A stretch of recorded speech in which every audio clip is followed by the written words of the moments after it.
او دې ضمن کې یو تفسیری نقطه هغه د تاسو خدمت کې عرض کوم چې سوره آل عمران کې او سوره المائده کې الله تعالی د مانزه تلقین کوي، نو په آل عمران کې په هغه موقع کې چې وړاندې الله تعالی د جهاد حکم کړی دی، جهاد کې د پیسو د لګولو حکم کړی دی. بزرگان وایي چې د جهاد ضمن کې دا د مانزه د عبادت تذکرہ د دې حکمت څه دی، نو هغوی هلته یو حکمت ذکر کړی دی چې دا منځ دا هغه عبادت دی چې دا مسلمان کی بیداری پیدا کوي، دا هغه عبادت دی چې مسلمان کی پاکی او غفلت پیدا کوي، دا هغه عبادت دی چې مسلمان کی د اطاعت امیر جذبه پیدا کوي، او دا هغه عبادت دی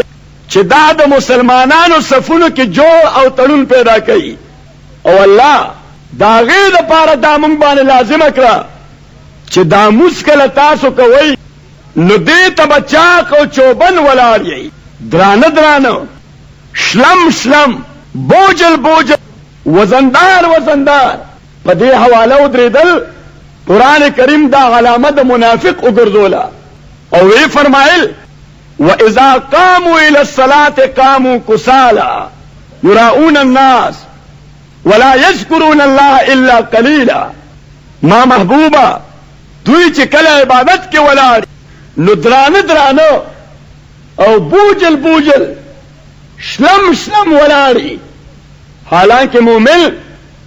دې چې کله عبادت کوي دې بچا کو چوبن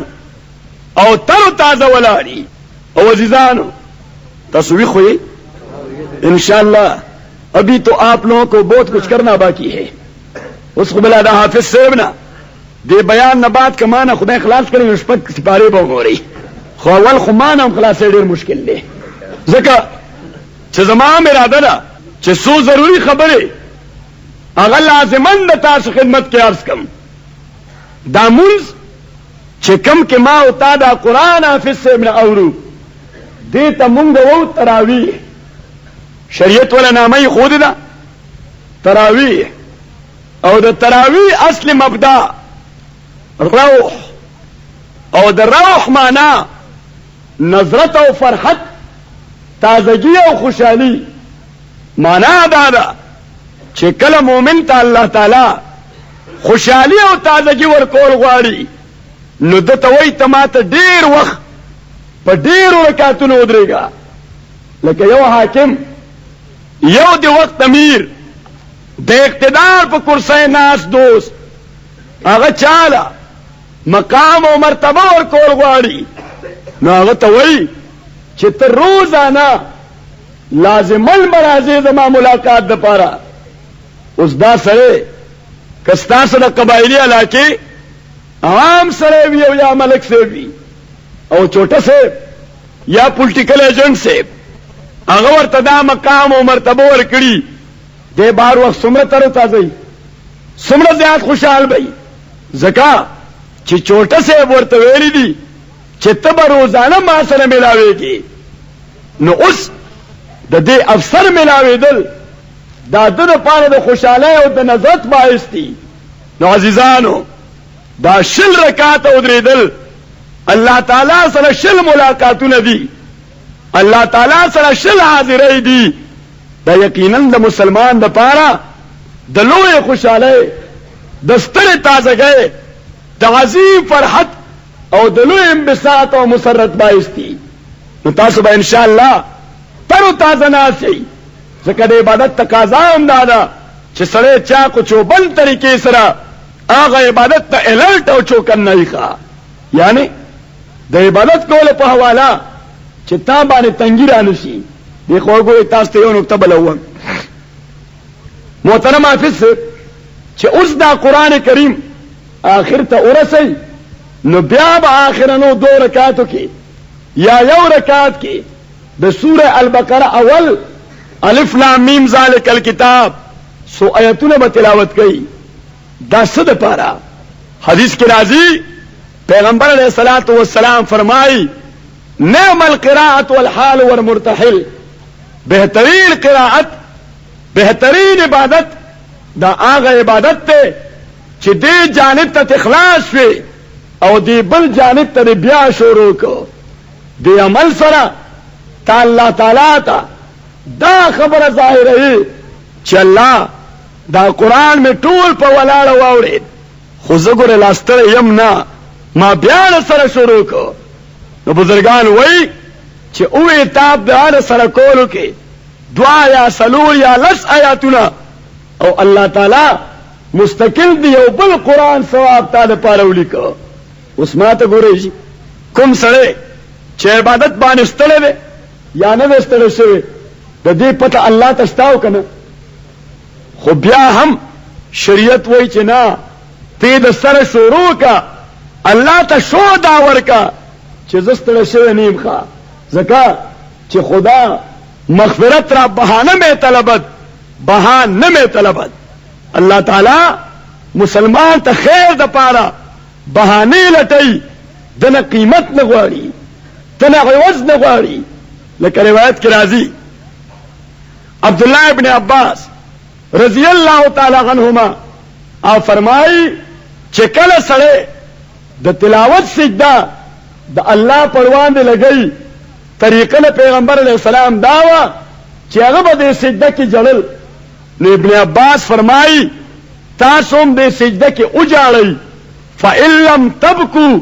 فتباکو که جړا دله نه راځي نو په زور ځان له شکل جړغونه کا خو چې مناسبت پیدا شي او الله ستا عملنامه کې ولیکي چې د سجده کې یقیني جړلې دي. عزیزانو ما د خبرې مقصد دا دی چې عبادت کې الله تعالی ته به شو داسې ورکې چې جی زه ګورې لا ډېر تازه دا خو مې یو ځل قرآن واورېد که لس ځله بیا یې راته څوک تراویح کې وایي نو زه بیا هم ستړی شوی نه بیا تاسو خو به یقینا ستړي شوي یئ چې دا یو ځل ښه وشوه چې خلاص شوه که داسې نه ده خدای دې نه کړي داسې وي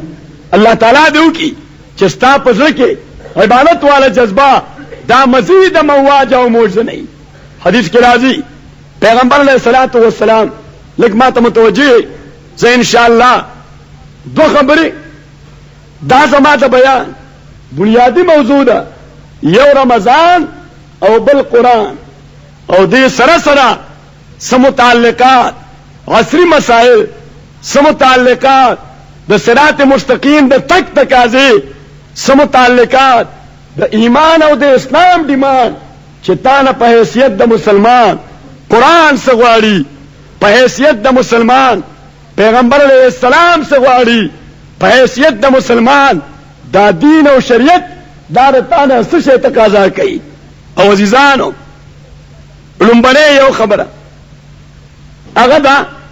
چې پروردگار عالم مختلف قسم عبادتونه دا ما او تا باندې لازم ګرځولي دي منځ بل روژه بل زکات او بل حج د کلمې د وینا نه بعد دا څلور ارکان اسلام دي. اوس د کلمې وینا دا خو دین اسلام ته داخلي لار ده د داخلي دروازه ده د داخلي سند دی دی بس کې د سورېدو ټکټ دی دا غي بطاقه ده دا غي اجازتنامه ده د اسلام د بس د سورېدو کارت دی او چې کله دی بس کې سورې شوي نو د تاسو وظایف دي د تاسو ذمہ داري دي د تا په ذمہ سه عبادت لازم دي. یو چې تعالی الله صحت درکړه دی روغ بدن درکړه دی نو تا ته وایي چې ته به د رمضان روجي نیسې دا د روغ صحت د نعمت دا غي شکریا ادا کول دي. او تاسو دوستانو لفظ شکر او شکریا دا خو مو اورېدلي ډېر اورېدلی مو نه که نه صبر او شکر چې صبر څه شی دی او شکر څه شی دی حدیث کې راځي پیغمبر علیہ الصلوۃ والسلام فرمایي عجب للمؤمن ان اصابه خیر حمد الله وشکر وان اصابته مصیبه حمد الله وصبر. په حال د مسلمان ډیره حیرانی ده ډیر تعجب دی کله ته مصیبت او تکلیف ورسی ته بیا د الله عبادت کوي او په دې حالت باندې صبر کوي او کده ته آرام او راحت ورسی دې بیا د الله عبادت کوي او دې نعمت باندې شکر کوي. او قرآن کې الله تعالی فرمایي فاذكروني اذكركم واشكروا لي ولا تكفرون. تاسو ما یاد کوي. اوس د خدای یاد دا د څه شی نه عبارت دی؟ ذکر څه ته وایي؟ فاذكروني اذكركم دا ستاسو علمي او روحاني مرکز هم تاسو ته ذکر تلقین کوي، خو تا ته دا وایي چې ذکر تقاضا دا ده چې ستا ژوند دا به د الله د احکامو او د پیغمبر علیه السلام د سنتو رنګ کې رنګ وي. جی تا ته دا نه وایي چې ته دین نه باغي شه، ځکه چې کله عملا ته دین نه باغي نو ستا ذکر او اذکار د دې څه اثر او ثمره نشته. او ما ته وګورئ جی لږ ځان خبره باندې پوهوئ ان شاء الله. زه څو بنیادي خبرې اده تاسو ذهن کې کېدم. حضرت شیخ جنید بغدادي رحمه الله د سلسله قادریه د دې بزرګ دی شیخ جنید بغدادي رحمه الله هغه یو ډېر عجیبه جمله ویله. وی فرمایل اذا رأيتم رجلا يطير في الهواء او يسبح على الماء فلا تغدوا في شيء حتى تغرزوا على الكتاب والسنه. حضرت شیخ جنید فرمایل رحمه الله چې کله تا یو سړی وکړو چې دی په هوا الوزي، یو سړی دی وکړو چې دی په دریاب بې سماو پورې کیږي، حضرت شیخ جنید رحمت الله علیه فرمایي چې دا د بزرګۍ دلیل نه دی، دا ولایت نه دی، دا الله ته نزدېکت نه دی. حتی تورزو علی الکتاب والسنه تر څو پورې چې په عملي میدان کې دته تا قرآن او سنت والا آئینه نه نیولي. قرآن او سنت والا آئینه دا ورته وړاندې کا کده په دې آئینه کې صحیح ښکاره شو بیا خو یقینا ولی الله دی، او کدا چې نه وي بیا د قابل اتباع او لازم اتباع نه دی. ځکه عزیزانو ولایت او کرامت دا فرغ د عمل صالح ده. قرآن کریم کې الله تعالی فرمایي الا ان اولیاء الله لا خوف علیهم ولا هم يحزنون. خبردار د الله تعالی اولیاء دوی باندې نه ذاتی فکر شته ولا هم يحزنون، نه د محبوبانو د متعلقینو فکر شته.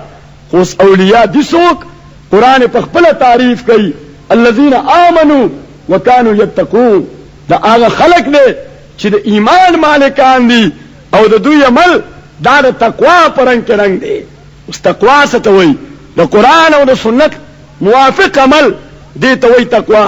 نو عزیزانو ان شاء الله زه تاسو ته دا ذکر کوم چې الله تعالی فرمایي فاذكروني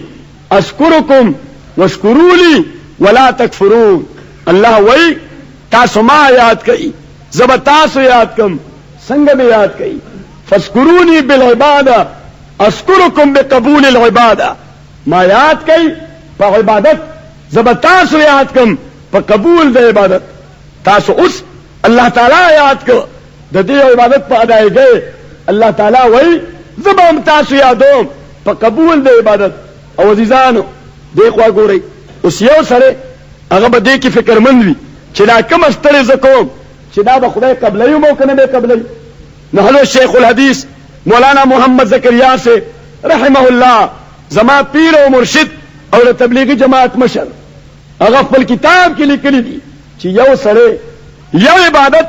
په یو موقع باندې وکړي او الله تعالی ورپسې هم د هغه قسم عبادت توفیق ورته بیا نصیب کړي. دا د دې خبرې دلیل دی چې د ده وړاندې عبادت الله تعالی قبول کړی دی.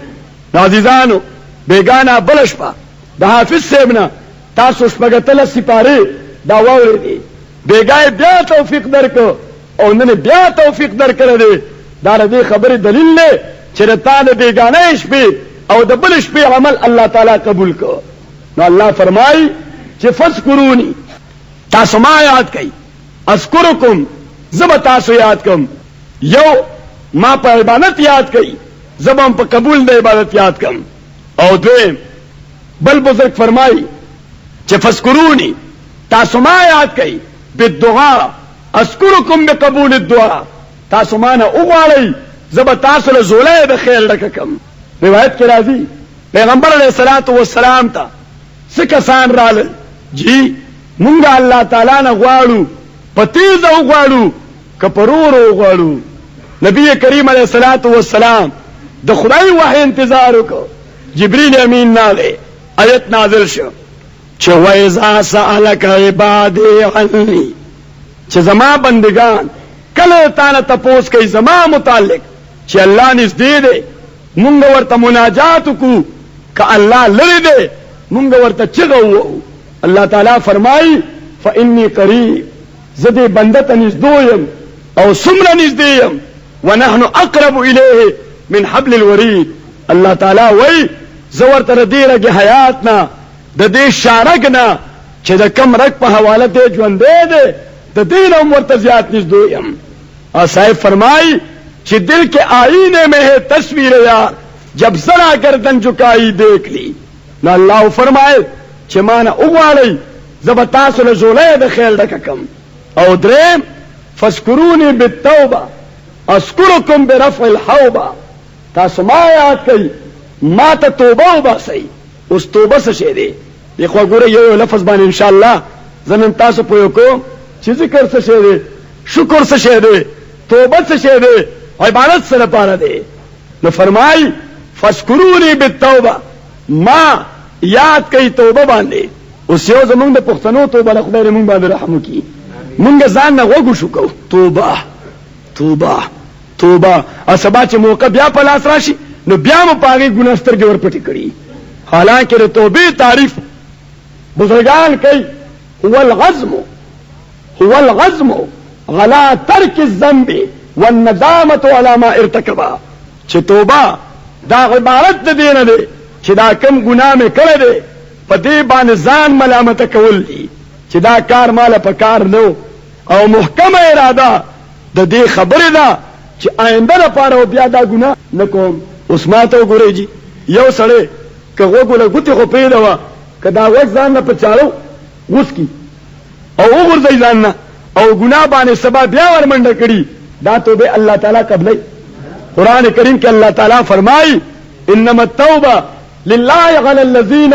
يعملون السوء بجهاله ثم يتوبون عن قريب. الله تعالی وایي د کومه توبه قبلول چې ما ځان باندې لازم کړی دي دا هغه توبه نه چې یو سړی نه ګناه پنا پوهه وشو او د فورن ځان هغه باندې ملامت کو او هغه باندې ندامت او خپېماني ظاهر کړه او ورپسې فرمایل چې وليست التوبه للذين يعملون السيئات هغه کسان چې هغه ګناه کولو ته کار ویل دي نه کوي سبا یې کوي بل ورځ یې کوي مسلسل ګناه کې لګیا دي تر دې چې مرګ وته راشي قال اني تبت الان دې بیا چې وایي چې الله زه اوس توبه وباسم. الله تعالی وایي دا توبه زما په نسبت باندې قبول نه ده. نو توبه عبارت ده نه ده چې ګناه پسې فورا ته ځان ملامت کې او دا غزم کې چې آینده لپاره به دا ګناه بیا نه کوم. اوس الله تعالی ورپسې دویمه جمله وایي واشکروا لی زما شکریہ ادا کوي. او شکر څه شی دی؟ علماء تعریف کوي هو العمل موافق عطاء الله دا عمل دی موافق د الله د ورکړي. یو سړی ته الله تعالی بدن سالم ورکړي دی بدني عبادت دا د دې نعمت شکریہ ده. یو سړی ته الله تعالی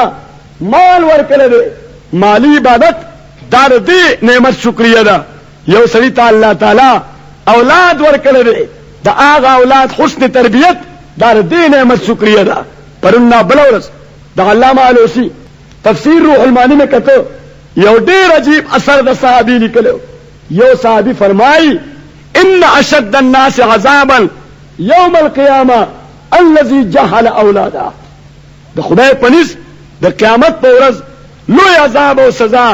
الله تعالی به هغه پلار ته ورکړي چې کوم پلار اولاد د دین نه به خبر لوی کړي. کوم پلار اولاد د دین نه به خبر لوی کړي. صحابی فرمائی دا سره دا د لوی عذاب مستحق دی. دا غي وجدار چې یو بچي د دین نه به خبر لوی دل دا د معاشري لپاره د دې دنیا لپاره د ماحول لپاره ناسور او سرطان دی. دی بس کوي جی سودی کاروبار وکړي دی بس کوي جی هیروین او پوډر به کوي دی بس کوي جی خلک به په ګولو وړي بیزته کوي به دی بس کوي جی د فحاشه او د غریانه او د وی سی آر په ګندګۍ کې باختای نو صحابي فرمای چې دغه بچي چې ډېر دین نه لا تعلق به بهر دلوي کو الله بدل سنگینه ذات درکې زکات د معاشري لپاره یو لا علاج او ناقابل علاج بیماری پیدا کړی دا چې معاشري له داغي د علاج څخه چل نو ورځي تاسو ویخه زه ان شاء الله تاسو مقصد ته په دمه دمه راغلم خبره له ډېر ګرانه ده نو فرمای وشکروا لي والشکر څه شی دی هو العمل موافق عطای یو سړی ته الله تعالی مال ورکړی دی او د هغه مال موافق نه په غرباو لګئی نه په دین لګئی نه د ملي خیر کار کې لګئی نه رفاهي کارونو کې لګئی دا سره کپچبه باندې 2000 دروازې وای چې خدای د مال په دې نعمت ته زما ډیر لوی شکر دی دا شکر حقیقت کې کفر دی دا کی وجه دا ده حدیث کې راځي پیغمبر علیه الصلاۃ والسلام فرمایي ما طرف ته ګورئ جی نبی کریم علیه الصلاۃ والسلام فرمایي چې الله تعالی ویل دي الاغنیاء وکلائي والفقراء عيالي فاذا بخل وكلائي على عيالي ازقتهم وبالي ولا ابالي پیغمبر علیہ السلام وای چې زما الله وای دا مالدار خلق دا پیسو والا خلق دا زما وکیلان دي اوس وکیل کار سي د خپل موکل لپاره په مقدمه کې نمائندګي کوي او هغه حرکت کوي هغه خبره کوي چې کومه خبره باندې د موکل رضا وي کدا هغه رضا خلاف قدم واغستو هغه موکل فوري طور د دنه وکالتنامه واپس کی چې توس نور لما وکیل نه خدای دې ورکا ته چې زما ناظر وي خو دې لپاره چې دا زما پیسې زما په دې الو غیالو لګوا الله تعالی فرمایل فاذا بخل وكلائي على عيالي ازقتهم وبالي ولا ابالي الله تعالی فرمای چې زما دا وکیلان زما په عیال باندې زما د کور خلکو باندې غریبانانو باندې د خوراک دروازې بند کی ازقتهم وبالي ولا ابالي الله تعالی وای دا سي عجیب سزا به ورکم چې هغه سزا به مثالي سزا وي نو الله فرمای واشکروا لي عمل کوي موافق زما د نعمت ولا تکفرون کفران نعمت مکوي نو ما عرض کو چې الله یو بنده ته صحت ورکړي حدیث کې راځي پیغمبر علیہ السلام فرمایي چې په دې انساني بدن کې 300 او شپېته جوړونه دي جوړ پیژنې چې کوم ځای بدن را ماتيږي ښه کوم ځای یو دانه ملا تیرو ګورئ پته نشته څومره ډېرې قبضې پکې لګېدلې دي چې په کومه غاړه ته ملا ماتې په هغه غاړه ماتېږي اوس که دا جوړونه او قبضې دا دې بدن کې نه وي نو لکه دا برجه چې څنګه نیغه ولاړه ده بس داسې ایغ نیغ به ولاړ وي نه به د ناستې تصورو نه به د ملاستې تصورو نه به د آرام تصورو داسې ایغ نیغ به ولاړ وي پیغمبر علیه السلام فرمایل چې هر جوړ او هر بل دا مستقل د الله نعمت دی او د هر نعمت بدله کې پرورش پکې یو وارد الله شکریه لازم ده اوس معنا دا ده چې یوازې د دې جوړونو د نعمت د دې شکریه 380 شکرونه دي پرورش پکې صحابه عرض کو وليس كلنا نطيع ذلك چې موږ ډېر کمزوري یو زموږ دوره وس طاقت نشته چې د دې نعمتونو د دې شکریه ادا کو پیغمبر علیه الصلاۃ والسلام ورته فرمایل چې درته واسانه طریقه خي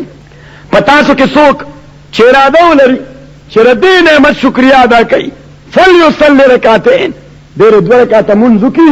دا 2 رکعاته منځ دا یو داسې عبادت ته ماته ګورئ جی فقهاو چې کوم انداز سره د منځ کولو طریقه ښودلې ده تاسو د منځ طریقه خو درځي کنه منځ طریقه درځي دا څنګه د بزرګانو غو یو بزرګ نامه تاسو واقف وي حضرت حاجی محمد امین صاحب رحمه الله حاجی محمد امین صاحب رحمه الله دا داسې یو ولی او بزرګ سره یو عالم د بزرګ عالم هغه یو ورځ ما مسکو او حاجی صاحب رحمت الله علیه هغه زما مستو قتل زما حرکت هغه ته د شریعت پر اړه کې په مانځ کې صحیح کار نه شو وی ما پسې یو کتاب راړو د علامه شامی او هغه کې باب راوستو باب صفت الصلاه د مانځ طریقہ وی ما ته مولانا سے زستان وان دی یو 2 رکعته مونځ کوم خدا کتاب به تا ته مخې ته پروت وي ته به دې ته ګورې چې زما هغه مونځ د دې کتاب د بیان مطابق صحیح دی. نو چې کله به حاجي صاحب یو حرکت کو ما به کتاب ته وکتل چې علامه شامی د رکوع دا طریقه خوله ده، د قومي دا انداز خوله دی، د سجدې دا انداز خوله دی، د جلسې دا انداز خوله دی. هغه بالکل صحیح و. چې کله مونځ د هغه فارغ شو وی ما ورته وی چې حاجي صاحب دا مونځ دی بالکل د دې فقیر د وینا مطابق ټیک ټاک مونځ دی. وی کتاب یې واغسته هغه لاړو. خو زه سوچ کې پرېوتم چې دا خو حاجي صاحب ډېر حکمت سره زما د غلطۍ احساس ما ته راکړ چې ستا مونځ دا ګوره شریعت په طریقه باندې نه دی. نو اوس بزرګان فقها حضرات هغوی په صفت الصلات کې لیکي چې کله ته مانځه ته ولاړې نو کله په یو خوا کله په بله دا نه بلکل ایغ نیغ چې په دواړو خپو دې سوي او برابر زور وي. یوه دویم بدن بالکل نیغ سټ هم داسې نه سټ داسې نه. دوه دریم چې کله رکوع له ورځې نو په داسې انداز چې ستا سر او د تا د بدن وروستو حصه دا بالکل په یو سیټ کې وي چې سر دې هم ډېر ټیټ نه وي او سر دې اوچت هم پې نه وي او د تا لاسونه دا په حالت د رکوع کې بالکل لکه د لیندې د جای په شان نیغ وي او د تا پنډی چې په دې کې خم او کوږوالی نه او چې کله ته رکوع نه راپاسې چې بیا ایغ نیغ ودرېږې او چې سجدې ته کله لاړ سې نو فقها لیکي ویجافي بطنه فخذه دا خېټه دا بری پتونانو سره نه لګي ودبغه عن جنبه دا مټي دا بری دي اړخونو سره نه لګي وزراغه عن الارض دا څنګه دا بری پسبکه نه لګي وفخذه غن ساکه دا پتونان دا بری پنډای سره نه لګي یعنی بالکل په داسې انداز باندې سجده به لګي. اوس عزیزه چې ته دې چاقو چوبند انداز سره منځو کې په دې حواله نبی کریم علیه السلام فرمایي چې 300 جوړونه د انساني بدن په دې کې کامل مکمل هغه خپل ډیوټي وکړه د الله بندګي وکړه او دا دغه نعمتونو اعلی شکریه ده. خبر باندې تاسو پوه شئ خبر باندې پوه شئ. نو عرض مې کو چې اوس یو صحیح الله تعالی بدني صحت ورکړی دی دې به د روژې په حواله د بدني نعمت شکریه ادا کوي. یو سړي ته الله تعالی مال ورکړ دې به د زکات په حواله د هغې شکریه ادا کوي او یو سړي ته الله تعالی مال او صحت دواړه ورکړ دې به د حج په حواله د هغې شکریه ادا کوي. او عزیزانو یو سړي ته الله تعالی عمر ورکړی دی نو دې به د عمر شکریه دا د مونځ په رنګ کې ادا کوي. ښه ځکه دې خوا وګورئ جي که سړی مریض وي روژه پې شته قضا ده پې پرېږده وه که سړی غریب دی زکات پې شته که په بدن معذور دی یا مال ورسره نشته حج پې شته. خو که دی غریب دی او که مالدار دی رمزور دی او که ټیک ټاک دی نو مونځ پې شته او که نشته. حتی چې که دی په ولاړه نشي کولی په ناسته به یې کوي که په ناسته یې نشي کوی په ملاسته به یې کوي که په ملاسته نور رکات نشي کولی په اشارو باندې به یې کوي تر دې پورې چې بزرګان لیکي که دی د دشمن قید و بند کې دی ای ولا لاس او خپې تړلې دي خو چې د مونځ وخت راشي دا مونځ دا چونکې د عمر شکریه ده ادې په دې وخت کې هم ژوندی دی عمر روان دی دا شکریه به ادا کوي نو دی په دې حالت کې هم تړلی دغسې خو د مانځه هغه حرکات زور به کوي د مانځه دپاره په شان د دغونې وسلي چې زه اوس لګیا یم هغه د عمر شکریه ادا کوم. نو عزیزانو زه انشاءالله په 2 موضوعګانو تاسو ته ساعت خبره کوم ځکه ما اوس صاحبزاده صاحب ته راتلو سره خبره وکړه چې نن 3مه ورځ ده. یو خو لکه څنګه چې صاحبزاده صاحب وفرمایل سهار نه ماښام پورې د طالبانو دوره تفسیر مسلسل روانوي او نن 3مه ورځ ده چې ته به راته مسلسل راځي بدن مې ډېر دردېده. خو عزیزانو دا د بزرګۍ ځای دلته حاضرېدل دا ځان دپاره سعادت او خوشبختي ګڼم. محترم صاحبزاده صاحب سره ملاقات دا په ژوند کې ځان دپاره خوشبختي ګڼم. لہذا بیماری کی پروا کیے بغیر خو چې څنګه محمود احمد صاحب راغی ما چلو زه چې ځو. عزیزانو انشاءالله څه ساعت تاسو ته متعلقه موضوع باندې بنیادی خبره کوم. دومره خو تاسو پوه شوئ چې مونځ دا د عمر د نعمت شکریه ده، زکات دا د مال شکریه ده، حج دا د مال او صحت د دعاو شکریه ده، او روژه دا د صحت او د روغوالي شکریه ده. اوس عزیزانو چې کله د روژې میاشت روانه شي، حدیث کې راځي نبی کریم علیه الصلاۃ والسلام د بزرګ میاشت به کله اسمان کې وکته نو دعا به کوله. تاسو هم چې سپوږمۍ وګورئ دعا کوئ که نه کوئ؟ دعا کوئ چې کله سپوږمۍ وګورئ ان الله ربي وربكم فاعبدوه هذا صراط مستقيم یا اللهم اهل علينا بالامن والايمان والسلامه والاسلام. یا الله دا میاشت را باندې په امن او ایمان تیر کې، په سلامتی او اسلام تیر کې. یا څنګه دعا چې د میاشت کتو سره تا الله نه غوښتې شي هغه شان دعاګانې ته کې. خو د زبرګې میاشت دا چې به کله پیغمبر علیه الصلاۃ والسلام وکته نو یو خاص دعا به کوله، ما طرف ته متوجه شي. دعا به کوله چې اللهم بارک لنا فی رجب و شعبان وبلغنا رمضان. یا الله مونږ باندې په دې زبرګه میاشت کې برکتونه نازل کې،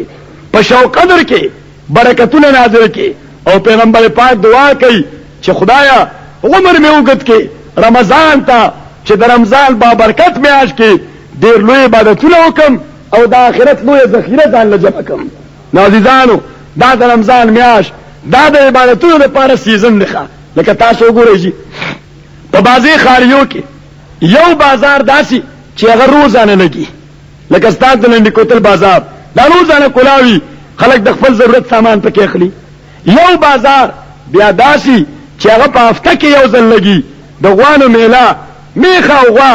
ګډه او بیزا دا تاسو دې بازار کې نه ملاویږي. دې لپاره تاسو هغه هفتوار میلې لسئ. او یو میله یا یو بازار هغه داسې وي چې په کال کې یو ځل لګي، لکه د اسلام آباد صنعتي نمایش په کال کې یو ځل لګي. د ټول پاکستان نه خلک د الترازی او کم شیونه چې د لنډي کوتل روزمره بازار کې یا د غوانو هفتواره میله کې نه ملاویږي، نو په هغه سالانه صنعتي نمایش کې یو سړی خپل هغه ضرورت پوره کوي. د کرنګې د دین په حواله یو بازار مسلمانانو ته روزانه 5 وخت جمعات کې لګي. الله اکبر الله اکبر حي علی الصلاح حي علی الفلاح. چې تاسو راشئ آخرت والا بازار لګېدلی دی، دا روزانه بازار دی، دې کې ځان له د آخرت سودا وکئ. او یو بازار د جمعې په ورځ باندې د جمعې د مانځه شکل کې لګي، چې کېدل صاحبزاده سے تاسو ته بیان هم کوي، خطبه هم وایي او په جار قرات باندې 2 رکعته مونځ کوي. او دریم بازار دا په دې رمضان مبارک کې سالانه بازار دی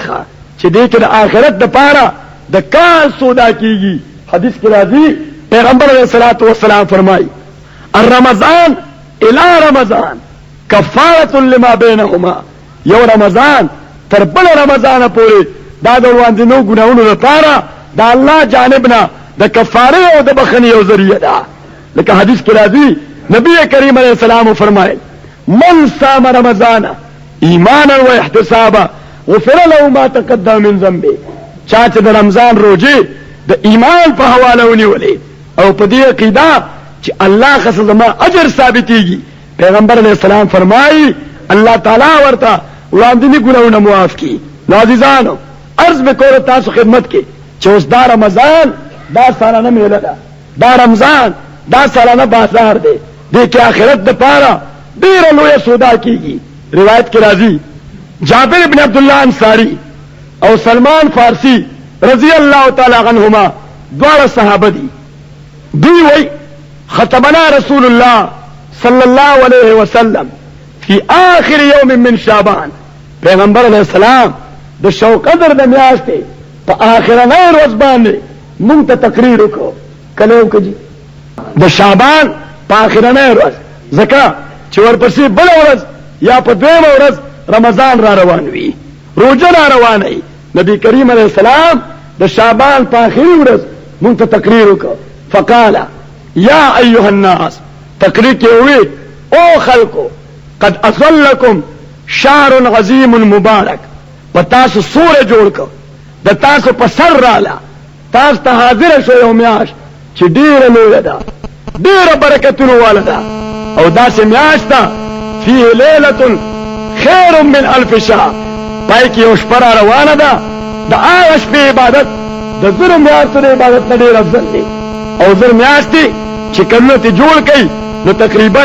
83 کاله ته جوړیږي. د حاضر دوستانو کې 83 کاله عمر د چا نشته دا یویش په عبادت دا د 3 کالو د عبادت نه ثواب په اعتبار باندې لوی دی. خلک ما ته متوجه یې قران کریم کې الله تعالی فرمایي انا انزلناه في ليله القدر وما ادراك ما ليله القدر ليله القدر خير من 1000 شهر. شپه د قدر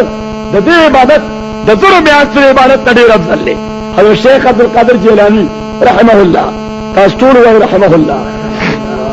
شیخ جیلانی رحمه الله یو مرید ته تپوس کوي جی د دې ليله القدر علامه شته څه نشانه شته څنګه به معلومه؟ حضرت شیخ ورته جواب ورکړي اے خواجه چې پرسی ز شب قدر نشانی هر شب قدر است اگر قدر بدانی. ورته وای چې ملګریا د ليله القدر دا غي د علامو څخه تپوس کې مسلمان د پاره خود کال ټول شپې دا د قدر شپې دي خو کده قدر باندې پوه شو. اوس د شپې قدر به څه شیخ جیلانی رحمت الله علیه ته سلطان سنجر هغه یو خط را لیږي چیرې جی دا ستا دا لنګر دی ډېره لویه خرچې ده لکه څنګه د صاحبزاده صاحب دا مطبخ او لنګر یقینا ستره خرچې ده. شیخ جیلانی رحمت الله علیه ته هغه حاکم وای چې د سنجر دا مملکت او بادشاہي دا ستا لنګر ته وقف کوم. حضرت شیخ جیلانی رحمت الله علیه جواب ورته لیکي چو چتر سنجری رخ بختم سیاه آباد در دل اگر بود هوس ملک سنجرم. وی زمان قسمت مخ دا بر سنجر د چترای د کپڑے پشان تور وی که زما زړه کې زره بر دا تمنا وی چې ما تر سنجر مملکت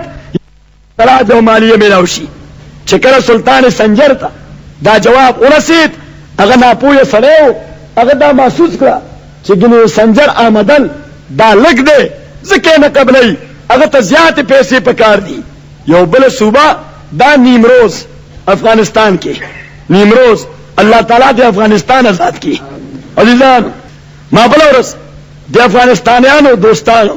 په یو عظیم اجتماع کې هغه ته یو خبره په ګوته کړه. ما ورته وی چې د روس او د امریکای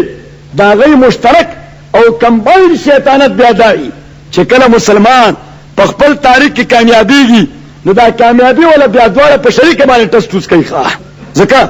چې هغه خپل کې یو بل سره د مانیټرۍ جګړه ده دا غي په دې سکار ستا یا دای خوخه ده چې افغانستان کې اسلامي حکومت قائم شي. جواب راکوي امریکا هم وایي چې دا داسې قائم نشي او روس هم وایي چې دا حکومت په دې والا کامیاب نشي. نو مختلف حربي هغه گویا شروع کړی دي سکسان را پرې خو دي ښه واجلب عليهم بخيلك ورجلك وشاركهم في الاموال والاولاد. شیطان ته الله تعالی وي چې تار چا په خپل نشي ګرځي دي خو ځان له ملګری پیدا کا هغه بلګیای ستاد ډیوټي به سر تر سي. واجب عليهم بخيلك ورجلك زموږ شاه منصور شیخ سے هغه ترجمه کوله وی الله تعالی شیطان ته وي چې خپل سواره او پیاده ورپسې ورپرې دوا. نازیزانو امریکای او روس خپل سواره او پیاده را پرې خودي دي هغه تاسو ته په سټیج باندې یو خبره کوي سوي درته جی اوس خو روس وته روس نو چې روس وته دا اوس د جهاد څخه تصور دی. دا اوس ما بل ورځ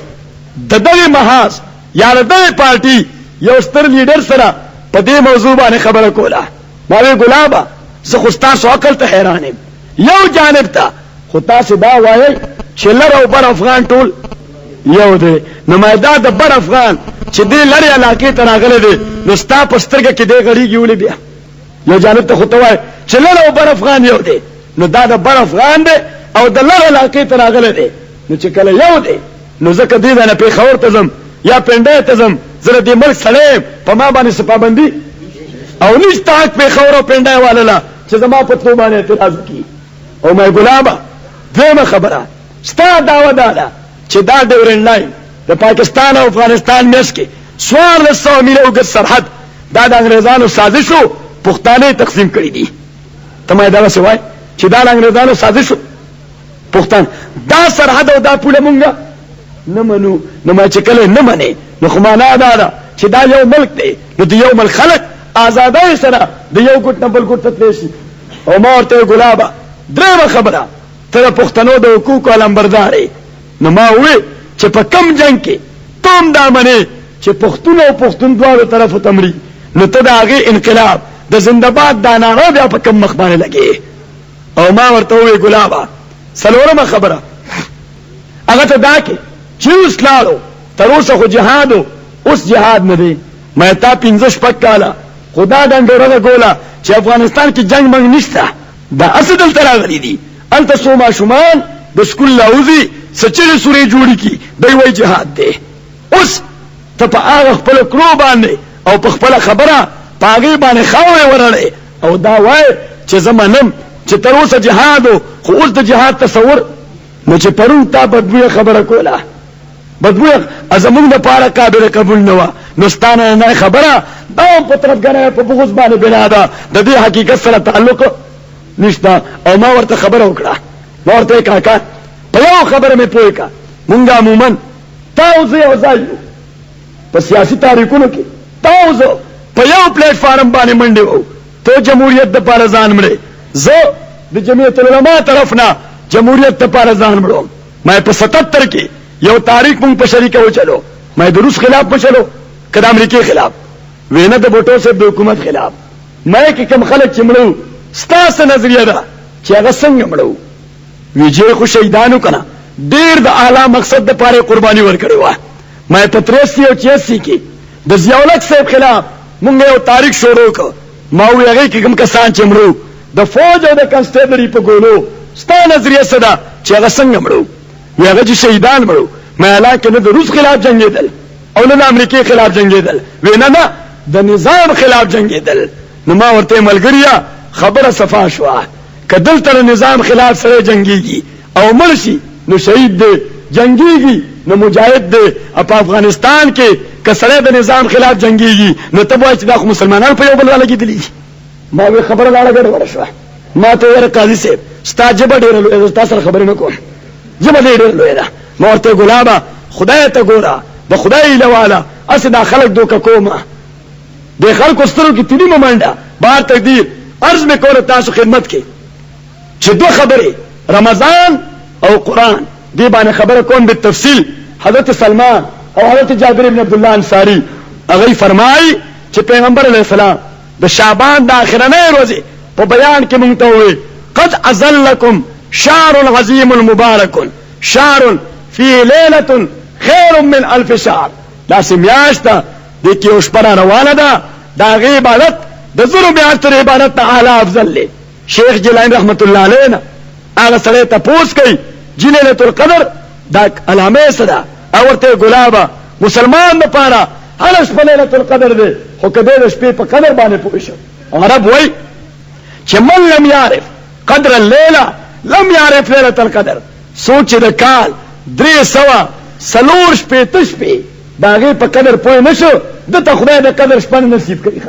معنا دا نه چې لیلة القدر الله تعالی نصیب کوي هغه چاته چې تا د کال د شپو د هغې قدر خو کړی اوس د شپې قدر سره دا به عبادت باندې ژوندی کوي. روایت کې راځي وی خو یې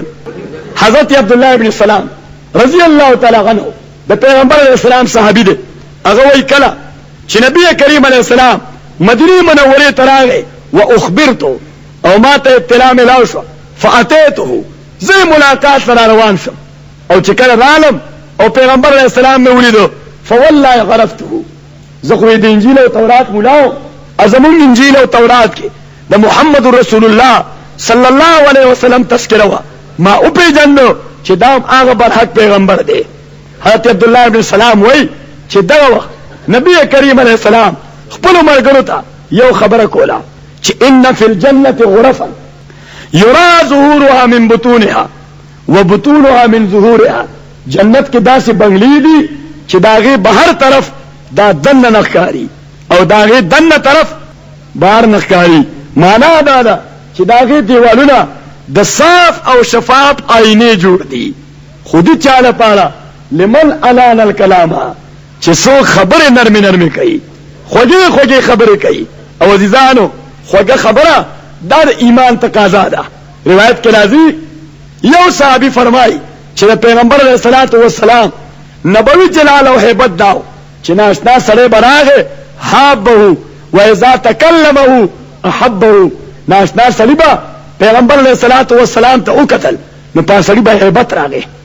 چې د سره میراویګم څنګه خو چې کله پیغمبر علیہ الصلوۃ والسلام هغه سره خبره به وکړه نو هغه سره دا به نبی کریم داسې عاشق شو چې بیا به داغه مجلس نه پرې خو دخا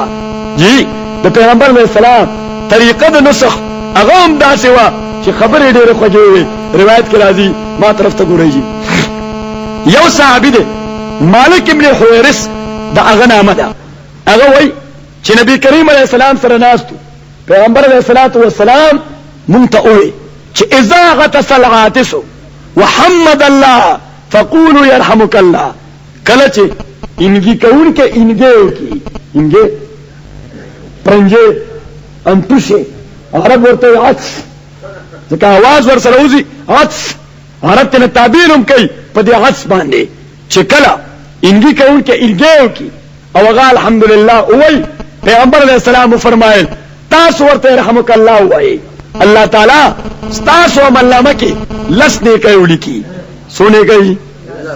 اوس لکه مونږ چې د پیسو څنګه حریصان یو د پیغمبر علیہ السلام صحابه دا د ثوابونو دومره حریصانو بلکې دینه زیات ښه مونږ پیسو د پاره مادیات لپاره هر روا او ناروا کوو کنه کوو بلند کوتل بازار کې مونږ د سود کاروبار روان کوي کنه وې روان کړي وای کنه ګوره ټول په یو قهر اخته په ځان پرده نه چوخه چې ناروا کوو نو ناروا به ناروا منو ځکه چې ناروا کله سړی کوي او ناروا یې ګڼي نو دې ګناګار دی خو که ناروا کوي او ناروا یې نه ګڼي بیا کافر دی ښه شریعت حکم دی چې بیا سړی کافر دی عزیزانو اوس مونږ دا ناروا کوو که نه کوو دا هیروین د دې کاروبار کول او کرونه روپۍ پیدا کول دا مونږ روا کوو که ناروا کوو او دا کومې مرتبه ګناه دی دې ته ملي جرم وایي دې ته قانوني جریمه وایي او علامہ اقبال فرمائی کہ فطرت افراد سے اغماس تو کر لیتی ہے ولی کرتی نہیں ملت کے گناہوں کو معاف یو سرے چې هغه یو کستا تکلیف ورسي علامہ فرمائی چې الله تعالی دا گناہ معاف کوي خو چې یو سره قومي غدار دی او قوم د پاره فتنه جوړ دی علامہ اقبال وایي چې خدای دې جرم مجرم هیڅ چرته نه معاف کوي ښا نو یو سره چې د هیروین کاروبار کوي دا سره دا د انسانیت دشمن دی او د انسانیت دشمن دا الله تعالی کرم نه معاف کوي ښا تاسو خبر باندې خفه خو نه او ګوره که خفه شوي نو چې بیا ګوره ما رانه ولای ښا ځکه چې والله مال ګوره نرمه خبر نه راځي ښا حدیث کې راځي پیغمبر علیہ السلام فرمایي من طلب رضا الناس في سخط الله وكله الله الى الناس ومن طلب رضا الله في سخط الناس كفاه الله الناس یو سره چې الله رضا یې روان نکړه خلق خفقیږي کو خوشاليږي خبره کوم الله لپاره نبی کریم علیہ السلام فرمایي خدای دې لپاره د مخلوق مقابله کې کافی شافي دی او یو سره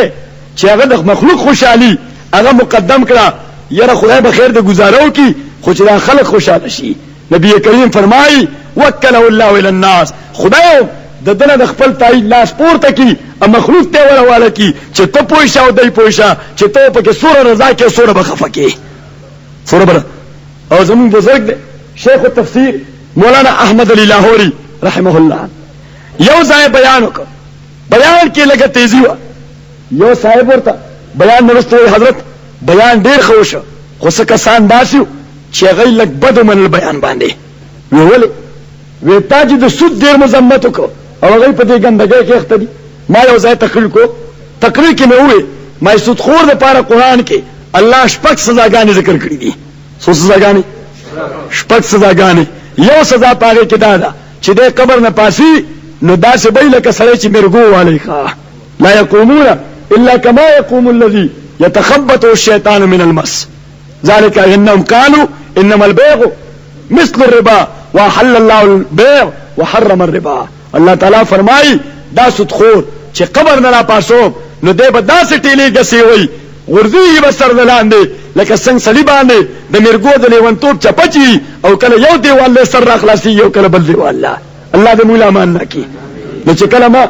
د سود باندې بیان وکړ تفصیلی ته تقریر نه بعد یو بابا را تر نږدې شه ما ته قاضي صاحب خدای ډېر خوشاله کا ډېر ښه بیان وکړ خو یې ګوره زه درته چا خولم ما ته با سړی ښې زه حیران شوم ما بابا ستا په خبره پوه نه شم وی تا چې به د سود دا خبره کوله نو ما ته به یې کتل نو مې بابا ترا ته نږدې نه شوې خود به خود به نظر تا طرف ته پورته کېده ناغوي نه زه وی هغه پوه شم چې چا زما دشمن تا ته زه په ګوته کړم نو وی تا ښې خبرې وکړې قرآن او حدیث والا دې وکړې خو ما ته به زما دشمن ښې ما ورته بابا والله که ستا راته چا ویل چې دی سودخور دی ته مې سودونه کې وی او چې زه لږ په دې غم کې اخته یم ما سره مسلمان یې انابت در کې شته خدای به ورته هدایت نصیب کړي ا دې ګندګۍ ځکه سړی چې ګناه ته ګناه ووایي نو خدای ول توفیق د توبې ورکړي ښه خو چې کله ګناه ته ګناه نه وایي بیا خدای د توبې توفیق سړي ته نه ورکوي نو ما ورته بابا په ځای د دې چې تا ته سړی په ګوته کوم اته هغه سره نوره دښمني کې نوره فتنه جوړوي نو دا کومه فتنه کې چې اخته یې دې ګندګۍ نه ځان خلاص کا عزیزانو عرض مې کوله تاسو خدمت کې چې مونږ اوس د مادیاتو د حصول لپاره هر روا او ناروا جائز او ناجائز ذرایع هغه گویا استعمالو چې دولت مراجمه کړي او حضرات صحابه دا غي ته ګدو دې لپاره چې موږ د آخرت جزاګانې او ثوابونه راجمه کړي اوس پیغمبر علیه السلام یو آسان ثواب ورته وخو چې کله انګي کون کې انګیو کې تاسو ورته رحمک الله وای الله بلس دې کوي درکې یعنی 10 روپے به ورته صرف په يرحمک الله ملاو شي نو که زه استاد ته وایم چې چا یو ځل يرحمک الله وای ناغله بل 10 روپے ورکم نو تاسو به یو کس لس ځل وای کو بنه وای خو که زه وایم چې په يرحمک الله لس دې کوي ملاويږي نو بیا ورته ډیر سمې نشته ښه بای د نه کوه خو ډیره د نیټه سودا ده ا د نیټه سودا ده کله به موږ له سنغ د پکار ده ښه عزیزانو مالک ابن حویرث رضی الله تعالی عنہ هغه وای چې عثمان کړه د نیکو واوریدل نو چاپیره مې جمع ته قتل چې خدای یا یو سړي د انګي ورولې چې زه ورته رحمک الله وام یا ایمان راولې چې الحمدلله و خو چې لس نه کوي وګټم ښا وینه چا انګي وکړو نو مال انګي راغی او چې رحمک الله خدای در باندې رحم وکي اوس په مسکه چاته انګي جواب ورکول یا په انګي باندې الحمدلله ویل دې سره مزماتيږي ښا سکیږي ورته مزماتيږي چې کله ما رحمک الله وي فكانوا يضربون افخاذهم عليا صحابه کرام هغه ما ته تنبيه راکړه خبرداري راکړه پتونانه راته وډه بول چې دا ته مشکل خبره کې چې مشکل خبره مکوه حضرت مالک فرمای چې ما ته دا پته نه و چې مشکل خبره کول ناروا دي مسله ته نه معلومه وې زه په کار شم ما ورته وې چې واسکه امیا اي ظلم ظلمتو استضربون افخاذكم عليا زما مور دې په ما بورش یعنی خدای دې ما ملکی ما سزیاته کړلې چې تاسو راته پتونه انډبوي وې صحابه کرام را نغلی شو چې مونږ دې یوې خبرې نه منکو دغه پکې بیان شروع کړ او چې کله مزنه نبی کریم علیه السلام فارغ شو مخ راو ګرځو تاسو وکړو من المتکلم فی الصلاه دې مسکه خبرې چا کولې مسکه حضرت مالک فرمای رضی الله تعالی عنہ فاختفیت وراء الصف زه صف شاته لکه سر می ټیټ کو چې د نبی کریم علیه السلام په نظر را نشم پیغمبر علیه الصلاۃ والسلام لکه سات وقفه وکړه بیا आवाज وکړ من المتکلم فی الصلاه دې مسکه خبره چا کولې حضرت مالک ابن حویرث وای ما سر لګ نور ټیټ کو اوس ما ته وګورئ دلته چې حافظ سے بولای کړو ته دوه کسانو خبره وکړي حافظ سے بیا صاحب زره سے یا مولوی سے یا بل مشر ای خبره باندې بد ملل اده منظره باندې تاسو کو چې بای دا نیت ترل شو دا خبر رستو چا کوله نو کوي غریبانه ځان غلې کوي نو لس کسان نور به وای کو بنوي چې دا دې دیو او به خدای پیغمبر د صحابه ذهني تربيت پیغمبر علیہ السلام دا څه کړو چې خپل ورد کې مشغول دي تسبیحات فاطمه وای سبحان الله الحمدلله ګینه پته ورته چې خبر مالک ابن حویرث کړی دي خو دام د نیمه اده چغلای په ځل کې راځي لہذا پیغمبر علیہ السلام ته وای نه چې دا د مالک ابن حویرث نبی کریم علیہ السلام پدریم ځل تاسو من المتکلم فی الصلاه دې مسکی خبرې چا کولې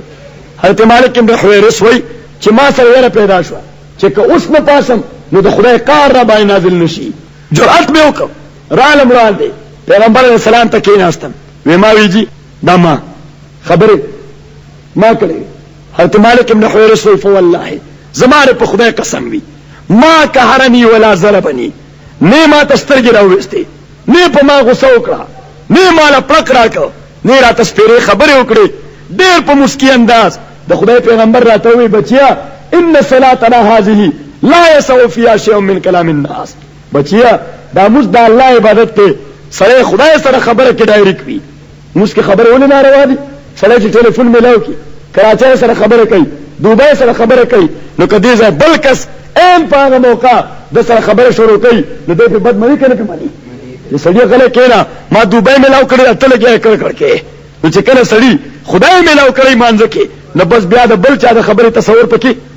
نشتا. عرض به دا کو چې نبی کریم تعلیم ورکو امت ته چې کته چاته خبره کې دا به نرمه کې. عبد الله ابن سلام فرمایل چې زر عالم پیغمبر علیہ السلام فرمایل جنت کې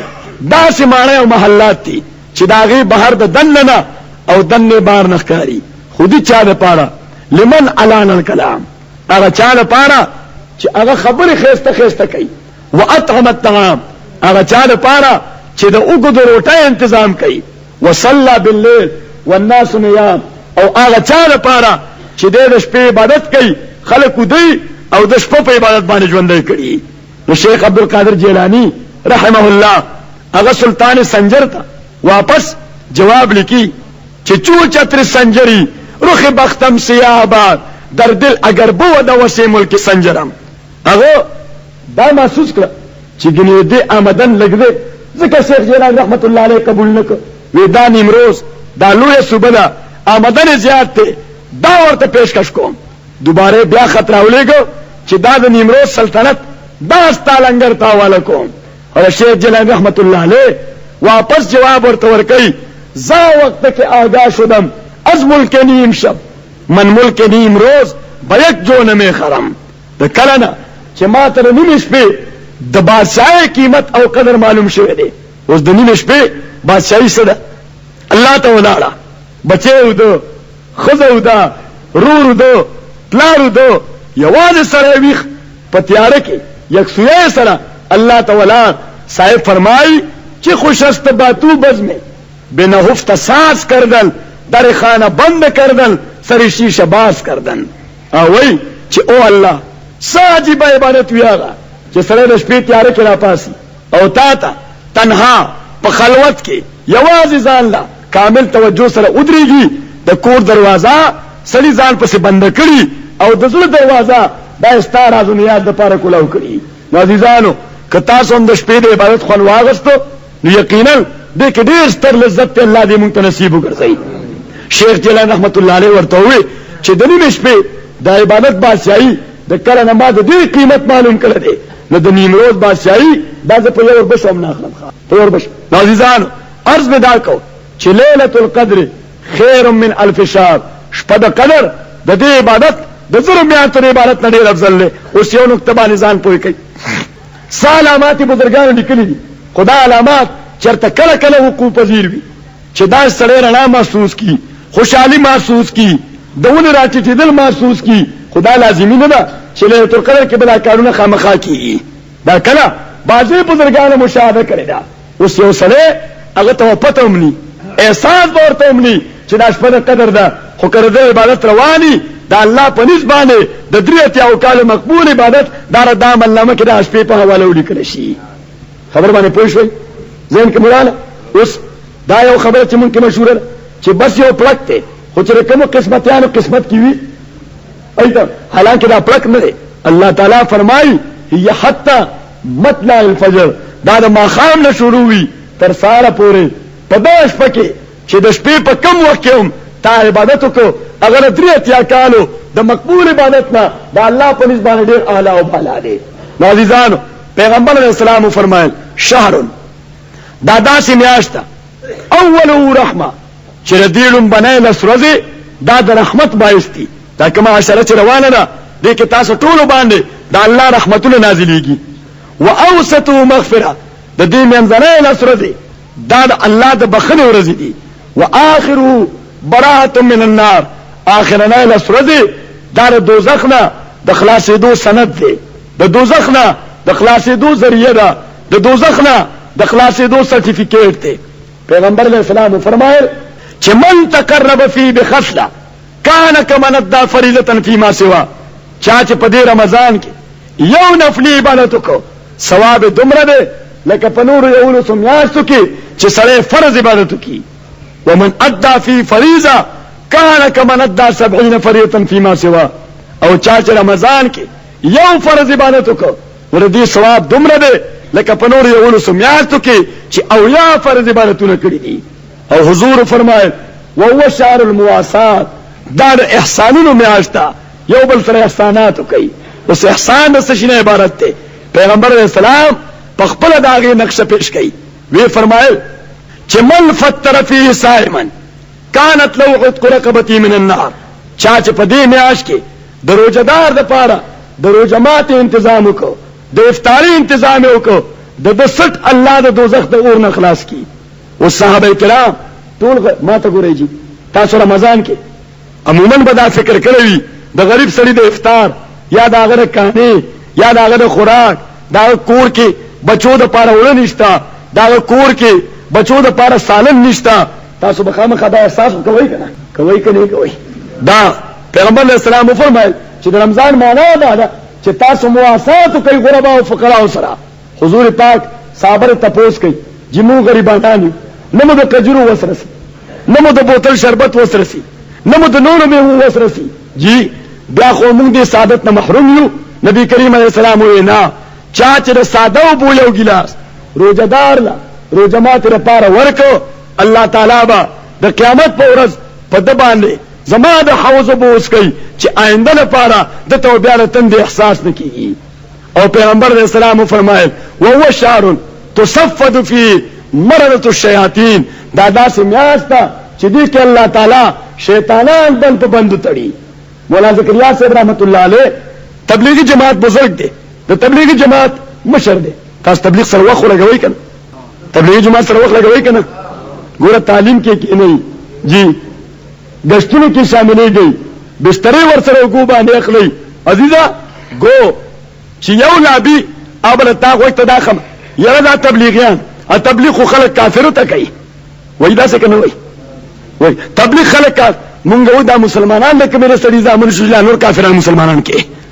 سید سلیمان ندوی رحمه الله اغلی کلی دی چې دین کا اصل کا نام کے مسلمان کو کام کا مسلمان اور قومی مسلمان کو دینی مسلمان بنانا ہے.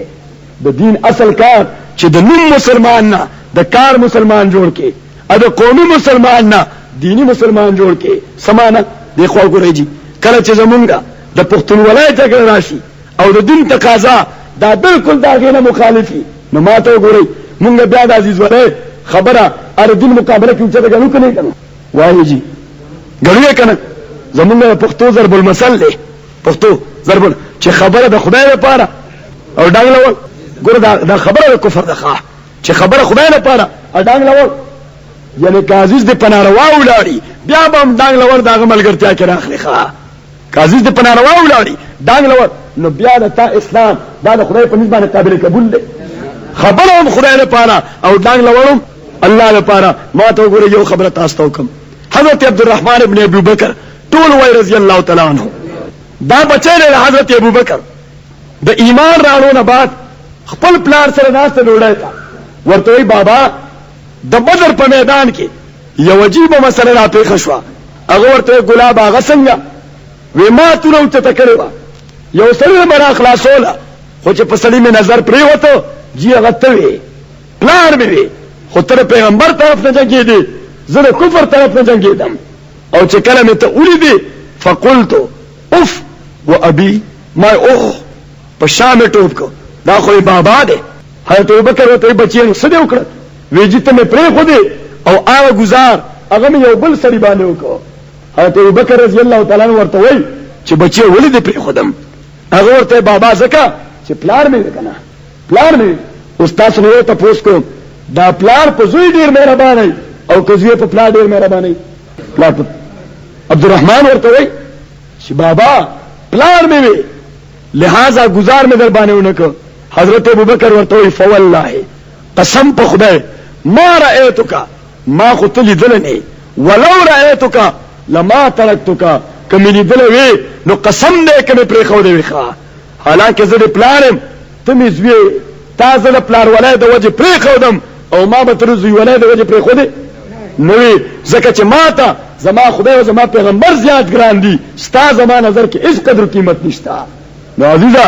ایمان وای دیتا الله تعالی فرمای ان كان آباؤكم وابناؤكم وعشيرتكم واموال اقترفتموها وتجارة تخشون كسادها احب اليكم من الله ورسوله فتربصوا حتى ياتي الله بامره. کستاسو پلاران، ستاسو زامن، ستاسو عزیزان، ستاسو قبیله، ستاسو قوم، ستاسو کاروبار، ستاسو تجارت، ستاسو دکان، ستاسو مال او باغ دا تاسو ته دا الله او د پیغمبر نه زیات ګران وي. فتربصوا بیا د خدای د کار انتظار وکړئ، درپسې د خدای کار را روان دی. عزیزانو یو بل خبره،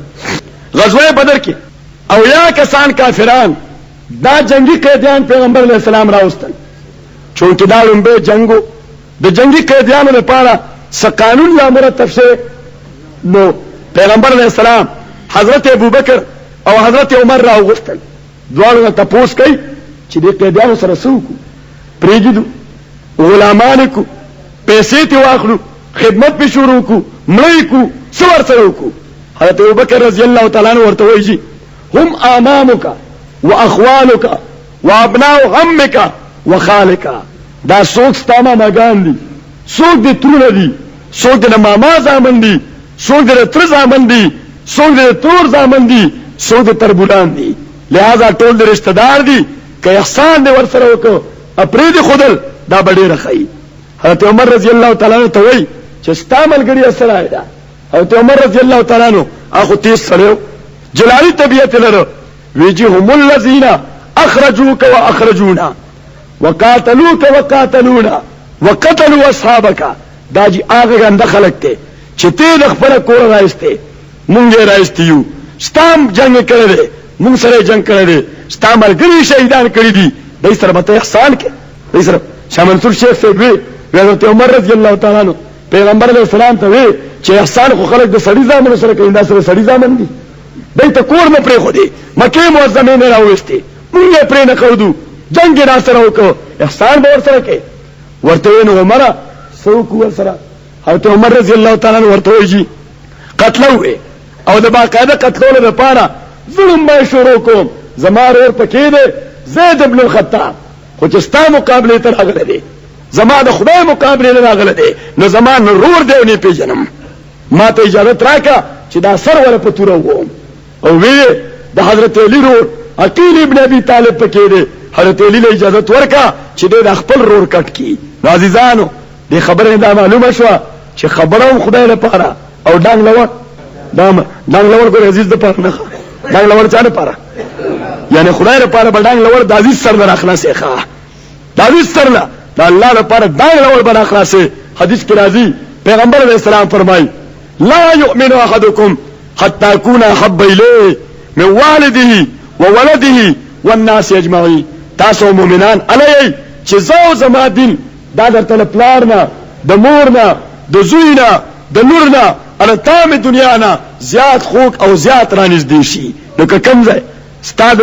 زوی ولی، ستا د پلار ولی، ستا عزیز ولی، د تا قبایلیت، د تا قرابت، د تا رشتہ، د تا تعلق، د تا مال دا د پیغمبر په مقابله ولاړ دی. پیغمبر علیہ السلام فرمایي چې ته به ځان ته مؤمن وای، خو زه درته مؤمن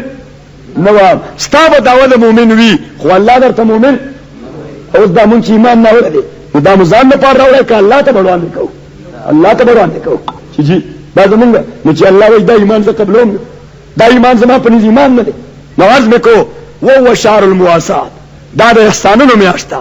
نبی کریم فرمایل چې دې کې تاسو روزدارانو سره احسان وکړئ. نو عرض مې کو چې اوس رمضان مبارک دا ډېر عظیمه او بابرکت میاشت ده، او بیا د قران کریم دې میاشت سره یو خاص تعلق دی. دی خو وګورئ جی قران کې الله فرمایي شهر رمضان الذي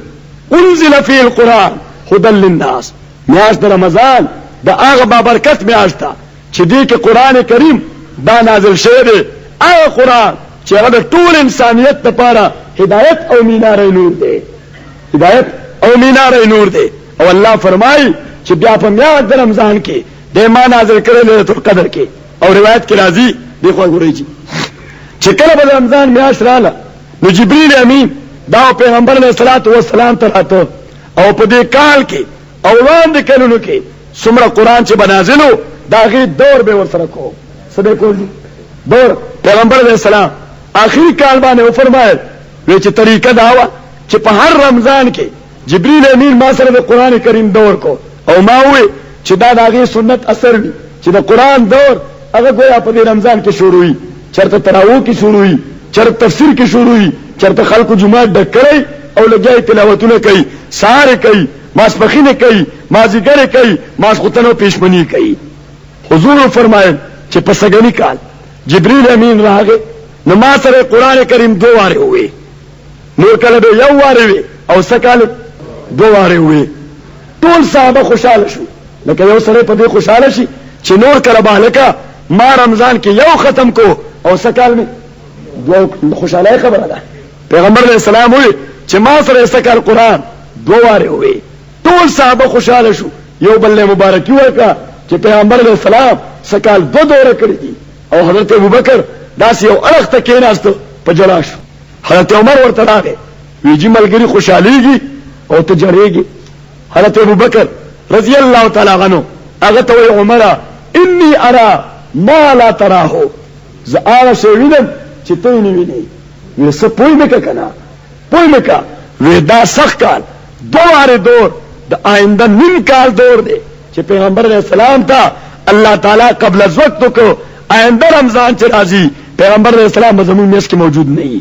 عزیزانو نو اوس د رمضان او د قران د دې یو بل سره تړون دی د رمضان او د قران د دې یو بل سره لگاو دی دا په تراویح کې قران کریم اوریدل دا ځان له مستقل سنت دی او حدیث کې راځي پیغمبر علیہ السلام فرمایي من احیا سنتي عند فساد امتي فلو اجر 100 شهید چا چې زما طریقه دا هغه کوم ژوند دی وساتله چې کله زما امت دا ټول فسادونو کې اختاو ټول ګډوډ شو سنت پاتې شو پیغمبر علیہ السلام فرمایل دې سړیلا یا دې کسانو لا الله تعالی د سلو شهیدانو اجر بور کوي د سلو شهیدانو جی نو تاسو دا کوم سنت طریقہ چې دې روحاني مرکز کې ژوندۍ ساتل دا الله دا سلسله آباد او خاده او ساتي په دې باندې د هر یو کس د سلو شهیدانو اجر شوی دی او د شهید مرتبه سره د شهید مرتبه بزرګان لیکي چې شهید ته الله تعالی خپل ټول حقونه چې دنه پکې کوتاهي شوی دا الله تعالی ورته معاف کوي نو چې سړي اجر د سلو شهیدانو شي نو معنا دا نه چې الله حقوق دا ورته الله ټول معاف کړل او اضافي اجرونه دا په عمل نامه کې ولیکل اوس عزیزانو بس یو خبره تاسو ته کوم ان شاء الله بیا خپل بیان بندوم چې دا قران کریم چې تاسو په دې تراویح کې حافظ صاحب نه اوري یا په ناظره وایي دا الله تعالی کلام دی څه شي دی دا الله تعالی کلام دی او دا پیغمبر علیہ الصلوۃ والسلام معجزه ده او دا امت مسلمه دستور العمل نظام زندگی آئین او ماخذ د قانون دی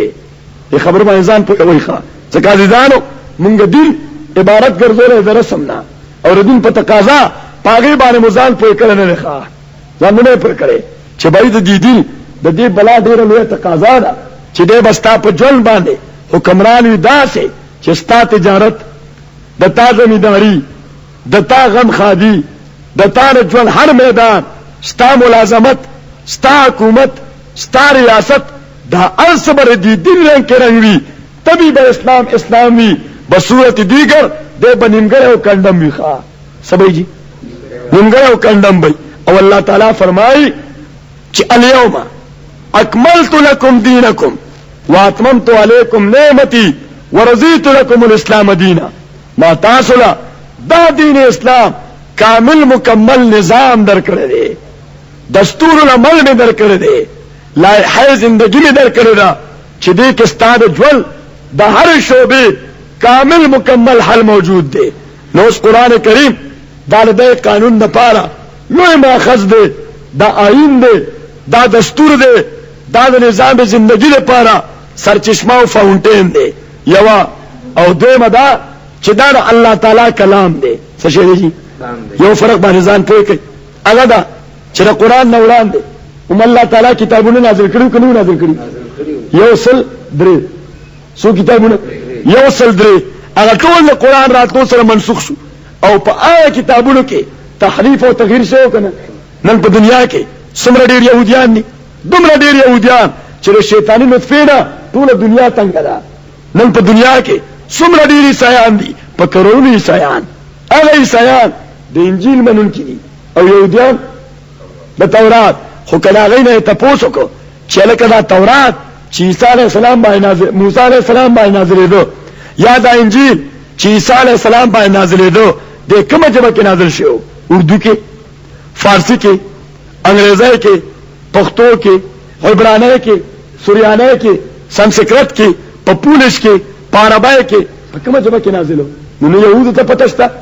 چې زمونږ کتاب کومه ژبه کې و، نو عیسایانو ته پته شته چې انجیل په کومه ژبه کې نازل و. ولې نشته؟ ولې هغه محرف شو حتی چې د ژبې پته نه لګي؟ بلکې زه دا وایم ما ته وګورئ جي، هر 100 کاله بعد د عیسایانو ګرجا د دې حیثیت رنګېږي، دا بیا هغه عبادتخانه نه پاتې ښه.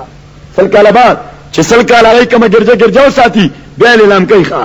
او هر 100 کاله بعد د عیسایانو انجیل هم بدلېږي ښه. د عیسایانو کوم کتاب چې انجیل هر 100 کاله بعد بدلېږي. دا اوس کوم نوی ایډیشن چې راوته دی دا د انجیل 20 ایډیشن دی ښه. ځکه دا 20 صدۍ روانه ده عیسوي، دا 20 ایډیشن دی. 19 ایډیشنونو کې یو باب لیکلو او هغې کې دا و چې عیسی علیه السلام دا د یهودیانو پانسي کړی دی، یهودیانو پانسي کړی او بیا ژوندی شه الله اسمان ته وخېجو. دا د عیسایانو عقیده ده. په 19 انجیلو کې دا خبره لیکلې وه. اوس کوم شلم انجیل چې راغی موجوده سیاسي دنیا کې عیسایان او یهودیان هغه یو بل سره داسې جوړ ګرځېدلي دي او دې خبرې د هغوی منځ کې دښمني پیدا کوله. لہذا د نوي انجیل نه دغه باب د سره وویسته ښه. نوي انجیل ځکه خپل انجیل دی نه، هغه یو هندو متیازه کوله قبلې طرف ته، یو مسلمان پې راغی راکېښودل پې، وی ته بیا زمونږ قبلې ته متیازه کې. هغه ورته زه معذرت کوم نه یم پوه شوی، ما ته پته نه وه. بله ورځ چې راتلو نو هغه مسلمان ناست و، هغه قبلې طرف ته متیازې کولې. هغه هندو ورته وی نایکه پرون خو دې پې زه واړه ډبولی یم، نن ورته په خپله دې مخ کړی دی او متیازې کې. مړه مسلمان بیا په تلوار پرتوغا خوتړو او په هندوی بیا راکېښودل. وی ته به ورته نه کې زمونږ خپله قبله یې که مخ کوته که شا کوته. نو د عیسایانو د هغوی خپل انجیل دی، که کومه خبره پکې دننه کوي او کوي او باسي او کلام د خدای خو نه، کلام د خدای په دې کتابونو کې صرف قرآن کریم دی، ځکه پکې تحریف او تبدیل نه کېږي. او څومره نه کېږي؟ قرآن فرمایي انا نحن نزلنا الذکر وانا له لحافظون. مونږ دا قرآن نازل کړی دی، مونږ د دې حفاظت کوونکي یو. 1400 کاله وشو د یو زور زیر تحریف پکې چا کړی شوی نه دی. د انګریزانو دور کې یو ځل یو عالم ولاړ دی د دهلي نه بهر، یو لویه ګاډۍ ډکه د قرآن مجیدونو، دا یو انګریز روانه کړې ده. هغه عالم انګریز ته اشاره ورکړه، وی دا کتابونه څه دي؟ هغه ورته دا مسلمانانو دا کتاب دی قرآن. وی دې سره څه کې؟ دا وی سیند ته وړم د دوی نه لاو کوم چې دوی نه قرآن ختم شي. هغه عالم هغه سره یو وړوکی چنه ورته ته قرآن مسلمانان نه ختمې؟ وی آو. نو وی دا قرآن چې دا کوم په پاڼو لیکلی دی دا به په سیند ډوب کې، خو هغه قرآن چې د دې ماشوم په قلب و دماغ کې پروت دی دا به دنه څنګه روکې؟ ماشوم ته بچیا ته شروع که سوره یاسین. هغه سوره یاسین شروع که، یو رکو یې وویله، وی دا پرېږده وه. شروع که سوره المزمل، مختلف ځایونه پې یاد کړل. هغه انګریز مجبور شو هغه ګاډۍ را واپس کړه. وی کوم کتاب چې د وړو بچو په سینه کې محفوظ پروتي نو دا په سین لاو کولو باندې رکېږي نه ښه. الله فرمایي انا نحن نزلنا الذکر وانا له لحافظون. د یو زور زیر تغییر تبدیل پکې څوک کولی نشي. حضرت عمر رضی الله تعالی عنہ ته د هغه دور خلافت کې د شام د انطاکیې ښار کسان رالل. انطاکیه کم ښارو؟ سوره الکهف کې الله تعالی د یو دو برګزیده بندگانو حضرت موسی علیہ السلام او د حضرت خضر د هغوی دواړو واقعې ذکر کوي. څه کوي؟ فرمایي حتی اذا اتیا آل قرية استطعما آلها فابوا ان يزيفوهما. د یو کلي ترالل، انطاکیه دا کلي نامه وه، هغوی نه مېلمستیا وغوښته، هغوی ورته انکار وکړ. اوس دا د یو کلي دپاره څومره بدنامي ده چې د مېلمه او مسافر شپه پکې په اوږې تېره شي. او خدای قرآن کې ذکر وکړو 100 کاله وروستو هم هغه ذکر په هغه حواله روان دی. هغه انطاکیې والا چې دنیا کې کم ځای ته به ورتلل خلکو به تپوس کو تاسو د کوم خار یې؟ نو چې هغه به موږ د انطاکیې خلکو ورته ښه تاسو هغه هغه موسی علیه السلام او خضر له چم ډوډۍ نه ورکړي نو مړ هغه به د خدای ملامت پاتې شو. یو جرګه جوړ کړه، حضرت عمر رضی الله تعالی عنہ راغل، ویره جی مونږ به تاسو سالانه دومره غلط درکو، سالانه به دومره نه پیسې درکو، خو ته داسې وکړه چې دی یو لفظ کې لګ لري بره وکړه. او ورته هغه څنګه وی آیت کې راځي چې فابو ان یزیفوما، ابو معنا هغه انکار کوي من مستیانا، وی دی ابو کې د بی دا ټکي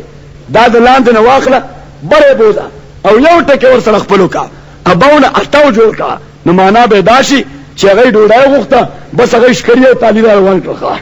یو غوبل جوړ کړ. حضرت عمر رضی الله تعالی عنہ دا سه اورګ دیدو وی ایو ارض تقلنی و ایو سماء